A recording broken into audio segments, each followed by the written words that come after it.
당신의 밤에 쉼표가 되는 시간. 저는 남자 사람입니다.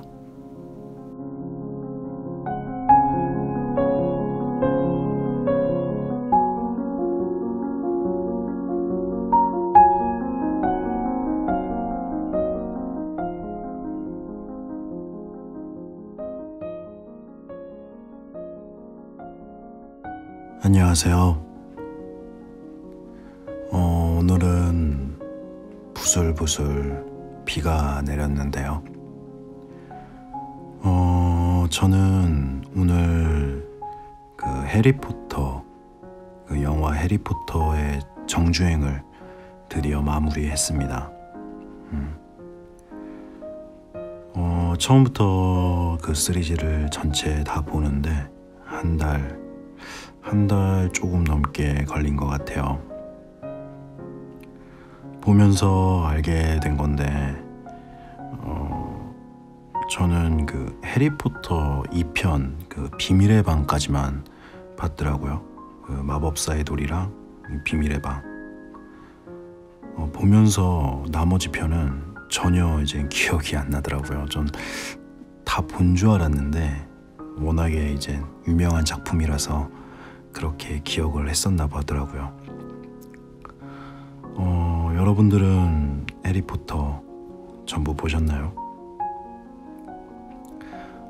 저 같은 경우 저는 이제 해리포터를 보면서 해리포터, 헤르미온느, 론 이렇게 세 명의 주인공이 나오는데 그 세 명의 주인공이 한 편 한 편 지날 때마다 이 성장을 해가는 그 외적 모습, 그런 것들이 이 성장해가는 모습을 보는 게 참 또 다른 재미더라고요.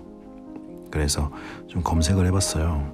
근데 2001년 그 마법사의 돌부터 2011년 죽음의 성물 2까지 10년에 걸친 작품이더라고요.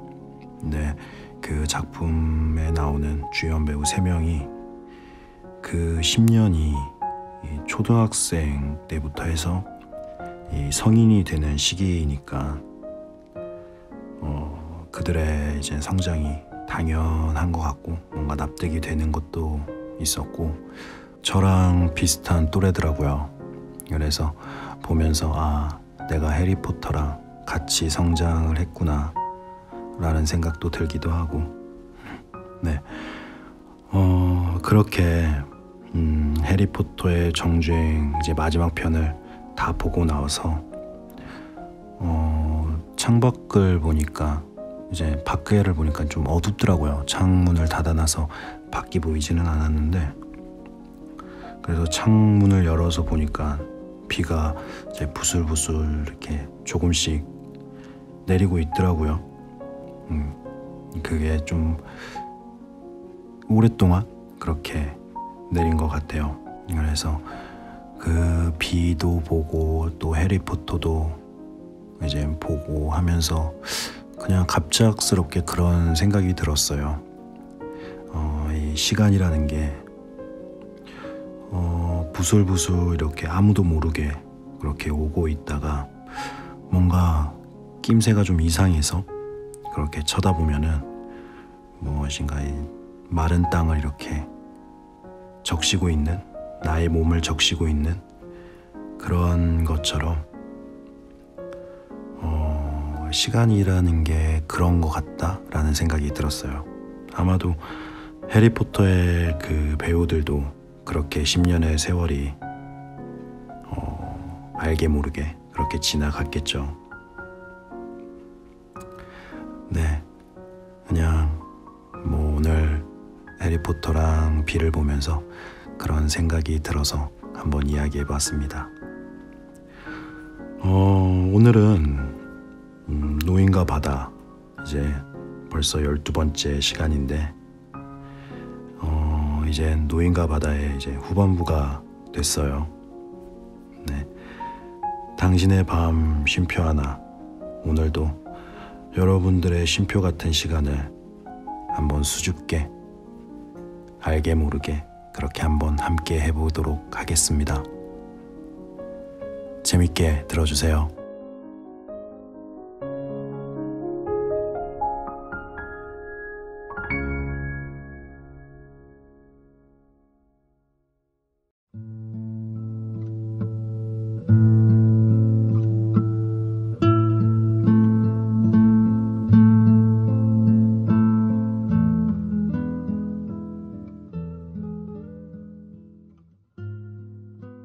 노인은 하늘을 올려다보고 나서 다시 고기한테로 눈을 돌렸다. 그리고 조심스럽게 해를 쳐다보았다. 정오가 지난 지 그렇게 오래지 않았군 하고 그는 생각했다. 무역풍이 불어오고 있었다. 이제 낚싯줄 같은 건 아무래도 상관없어. 집으로 돌아가거든. 그 아이와 함께 둘이서 다시 꼬아 이으면 돼. 자, 이리 온 고기야. 그가 말했다. 그러나 고기는 오지 않았다. 그 대신 벌렁 누운 채 물 위에 둥실 떠 있어 노인이 배를 저어 고기 쪽으로 다가갔다. 고기 옆에 배를 대고 고기 대가리를 물의 이물에다 붙들어 맬 때 노인은 고기의 크기가 좀처럼 믿어지지 않았다. 그러나 그는 작살밧줄을 말뚝에서 풀어 그것을 고기의 아가미로 넣어 턱으로 빼내고 칼날처럼 뾰족한 주둥이를 한번 감은 뒤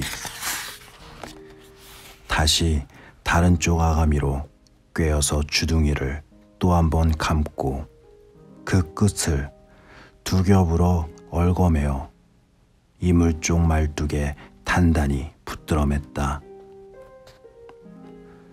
그러고 나서 그는 밧줄을 끊어 꼬리를 매려고 고물 쪽으로 갔다. 본디 자줏빛과 은빛이 뒤섞여 있던 고기 색깔은 이제 순전한 은빛으로 변해 있었고 줄무늬는 꼬리와 똑같은 엷은 보랏빛을 띠고 있었다. 줄무늬의 폭은 손가락을 활짝 편 어른의 손바닥만큼 넓었으며 눈은 잔망경의 반사경처럼 행렬에 끼어 걸어가는 성자의 눈처럼 초연했다. 그 방법으로밖에는 그놈을 죽일 수 없었어. 노인이 말했다. 물을 마시고 나자 그는 훨씬 기분이 좋아졌다. 기절할 것 같지도 않았고 머리도 맑아졌다. 보아하니 700kg은 될 것 같군 하고 그는 생각했다. 어쩌면 더 나갈지도 몰라. 3분의 2만 고기로 만들어 450g에 30센트씩 받는다면 계산을 하자면 연필이 필요한데 그걸 계산할 만큼 내 머리가 맑지 않아. 그가 말했다. 하지만 그 훌륭한 디마지오 선수도 오늘 내가 한 일을 자랑스럽게 여길 거야. 물론 난 발 뒤꿈치에 뼈돌기는 없었지. 하지만 손과 등은 정말로 아팠거든. 발 뒤꿈치에 생기는 뼈돌기라는 게 도대체 어떤 걸까? 하고 그는 생각했다. 깨닫지 못해서 그렇지 어쩌면 우리한테도 그런 게 있을지도 몰라. 노인은 고기를 고물과 이물 그리고 배 중앙부에 가로대에 단단히 붙들어 맸다. 고기가 너무 커서 훨씬 큰 배 한 척을 나란히 갖다 붙여놓은 것 같았다. 입이 열리지 않도록 그는 줄을 한 가닥 끊어 고기의 아래턱을 주둥이에 잡아맸다. 그렇게 해야만 배가 그런 대로 순조롭게 달릴 수 있기 때문이다. 그러고 나서 돛대를 세우고 갈고리대인 막대기와 활대를 장치하고 누덕누덕 기운 돛을 활짝 펴자 배가 움직이기 시작했다. 그는 고물에 반쯤 누운 채 남서쪽으로 방향을 잡았다. 노인에게는 남서쪽이 어느 쪽인지 알아내는데 나침반이 필요 없었다. 무역풍이 와 닿는 감촉과 돛이 펴지는 상태만으로도 충분했다. 짤막한 낚싯줄에 후린 미끼라도 달아서 뭐라도 잡아 배를 채우고 목을 죽이는 게 좋겠는걸. 그러나 후린 미끼를 찾을 수 없었고 잡아놓은 정어리는 벌써 썩어서 쓸 수 없게 되었다. 그래서 그는 할 수 없이 물 위에 떠있는 누런 모자반 속 해조를 갈고리대로 건져 올려 뱃바닥에 대고 툭툭 털어 그 속에 들어있는 잔새우가 떨어지도록 했다. 12마리도 넘는 새우들이 마치 모래벼룩처럼 팔딱팔딱 뛰었다. 노인은 엄지손가락과 집게손가락으로 새우 대가리를 잘라내고 껍질과 꼬리까지 통째로 씹어먹었다.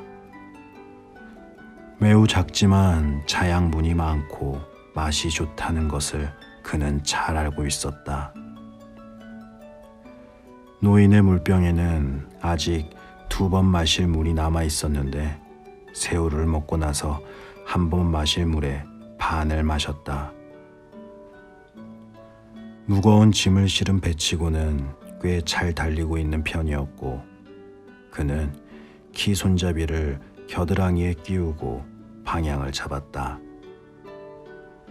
고기의 모습이 잘 보였다. 그는 2 손을 펴보고 고물에 기댄 등의 감촉을 느끼고 나서야 비로소 그것이 꿈이 아니라 정말로 일어난 현실이라는 것을 깨달았다. 고기와의 싸움이 끝날 무렵 몹시 피곤하고 의식이 아물거렸을 때 그는 혹시 꿈을 꾸고 있는 것이 아닐까 하고 생각했었다. 고기가 물 위로 뛰어올라 물속으로 떨어지기 직전 공중에 움직이지 않고 떠있는 모습을 본 순간 그는 무슨 기적 같은 일이 일어난 거라 생각했고 도저히 그 광경을 믿을 수 없었다. 지금은 잘 보이지만 그때는 눈도 잘 보이지 않았던 것이다. 이제 노인은 실제로 고기가 있는 데다 자신의 손과 등이 아파서 꿈이 아니라는 사실을 잘 알고 있었다. 2 손의 상처는 곧 낫겠지 하고 그는 생각했다. 피를 깨끗이 닦아냈으니 소금물이 낫게 해줄 거야. 만에 깊은 바닷물보다 더 좋은 약은 없지. 이젠 나는 오직 정신을 똑바로 차리고 있기만 하면 되는 거야. 2 손은 할 일을 모두 잘 끝냈고 우리는 지금 무사히 항구로 돌아가는 중이야. 고기는 아가리를 굳게 다물고 꼬리를 꼿꼿이 아래 위로 흔들면서 우리는 지금 마치 형제처럼 향해하고 있지 않은가. 그런데 그때 노인의 머리가 다시 약간 흐려지기 시작했다. 고기가 나를 데려가고 있는 건가? 아니면 내가 고기를 데려가고 있는 건가? 하고 그는 생각했다.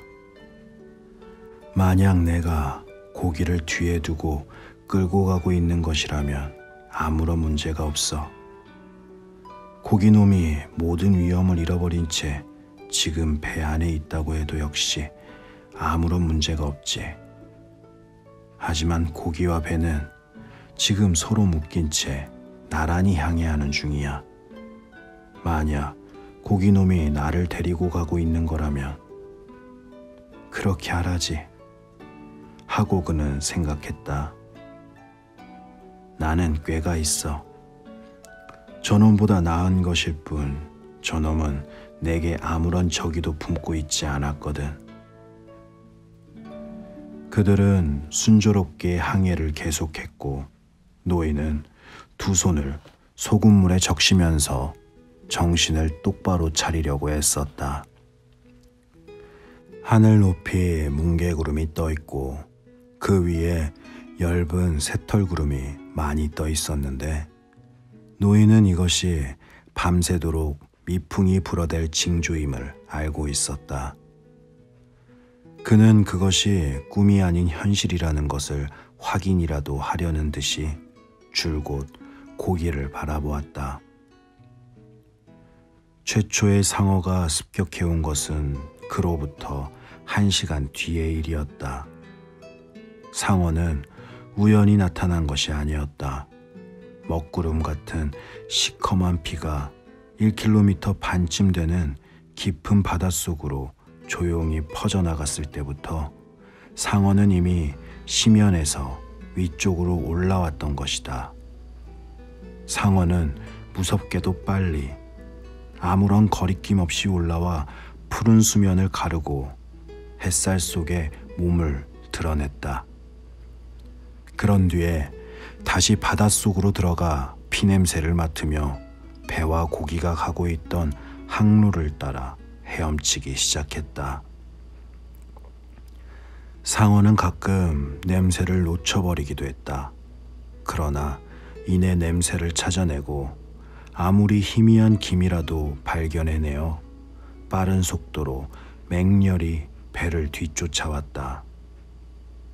덩치가 아주 큰 마코상어로 바다에서는 가장 빨리 헤엄칠 수 있는 놈인데다 주둥이를 제외하고는 나무랄 데 없이 아름답게 생긴 놈이었다.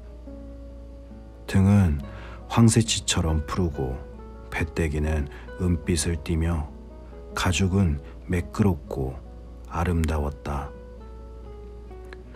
지금 수면 아래에서 높다란 등 지느러미를 조금도 움직이지 않고 칼날처럼 물을 가르듯 빠르게 헤엄치는데 꽉 담은 큼직한 주둥이를 빼놓고는 형태가 일반 황새치와 비슷했다.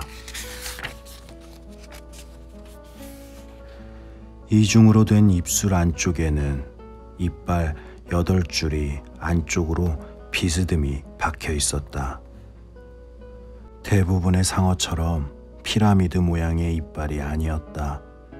사람 손가락을 매 발톱처럼 오그린 모양을 하고 있었다. 노인의 손가락 길이만한 이빨은 양쪽 가장자리가 마치 면도날처럼 날카롭고 날이 서 있었다.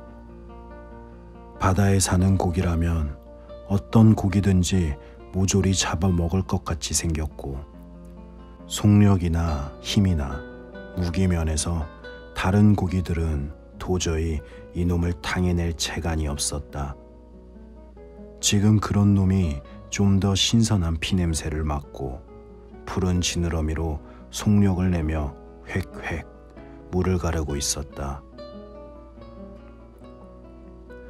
노인은 이놈이 다가오는 것을 보았을 때 바다에서는 아무것도 두려운 것이 없고 하고 싶은 대로 해치우는 상어라는 것을 알았다. 상어가 다가오는 것을 지켜보면서 작사를 준비하고 밧줄을 단단히 메었다. 그러나 고기를 배에 붙들어 매느라고 끊었었기 때문에 밧줄은 그만큼 짧았다. 이제 노인의 머리는 맑을 대로 맑아졌고 단호한 결의로 흘러넘쳤지만 희망은 별로 없었다. 좋은 일이란 오래가지 않는 법이거든 하고 그는 생각했다. 그는 상어가 가까이 다가오는 것을 지켜보면서 큰 고기를 힐끗 바라보았다.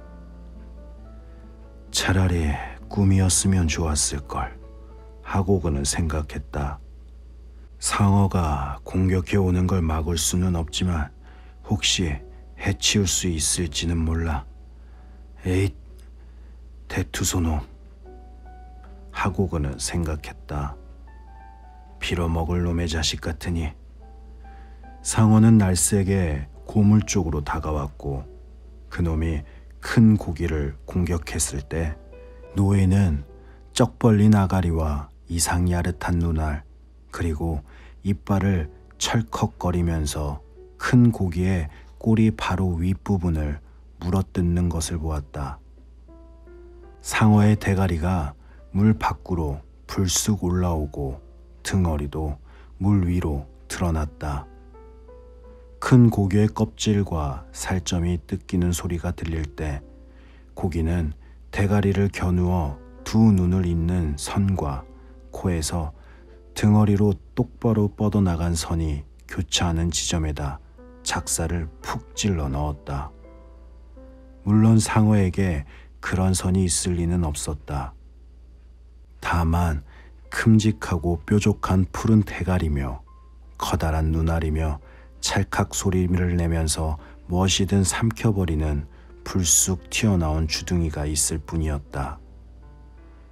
그러나 노인은 그곳이 상어의 골이 들어가 있는 부분임을 알고 바로 그곳을 찌른 것이었다. 피가 묻어 진득거리는 두 손으로 있는 힘을 다해 믿음직스러운 작사를 그곳에 내리 꽂았다. 희망은 없었지만 단호한 결의와 가차없는 저기를 품고 내리 찍었던 것이다. 상어는 한 바퀴 뒹굴었고 노인은 상어의 눈알에 이제 더 이상 생기가 없다는 것을 알아차렸다.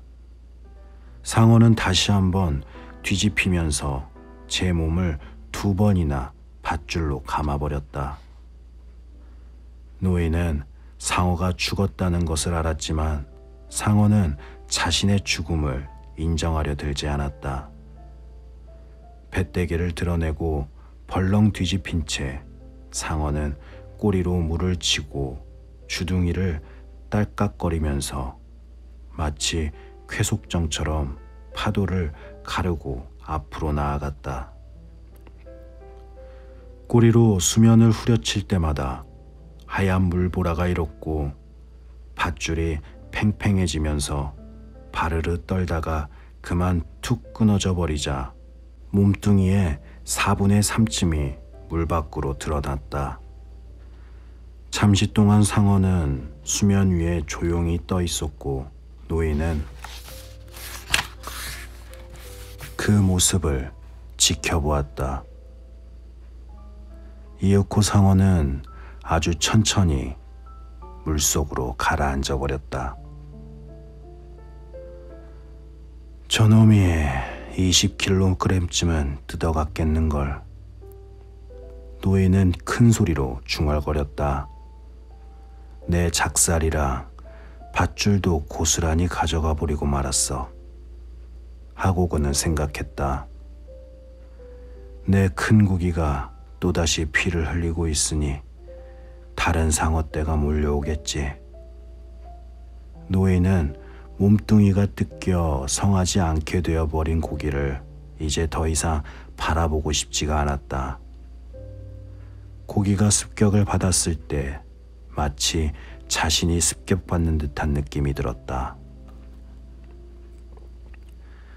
하지만 나는 내 고기를 공격한 상어를 죽였어.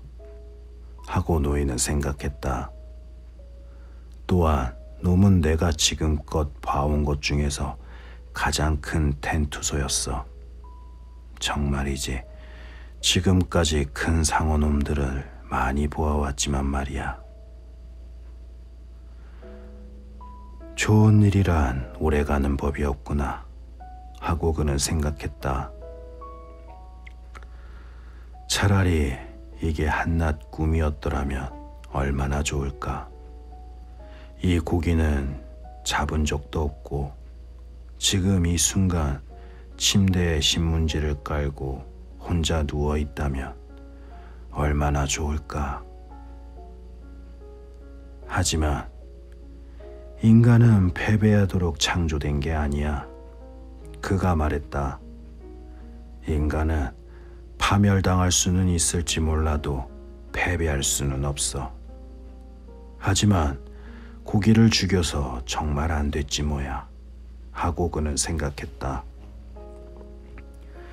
이제부터 정말 어려운 일이 닥쳐올 텐데 난 작살조차 갖고 있지 않으니 덴투소란 놈은 무척이나 잔인하고 힘이 센 데다가 머리도 좋지.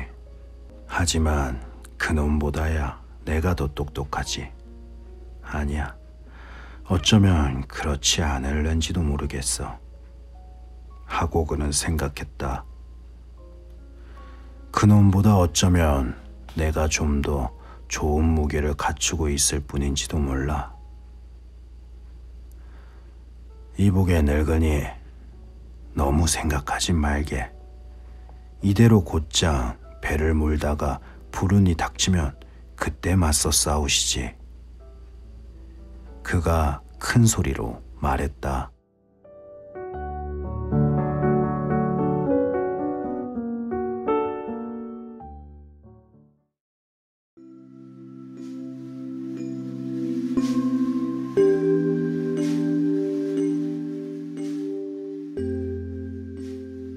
네.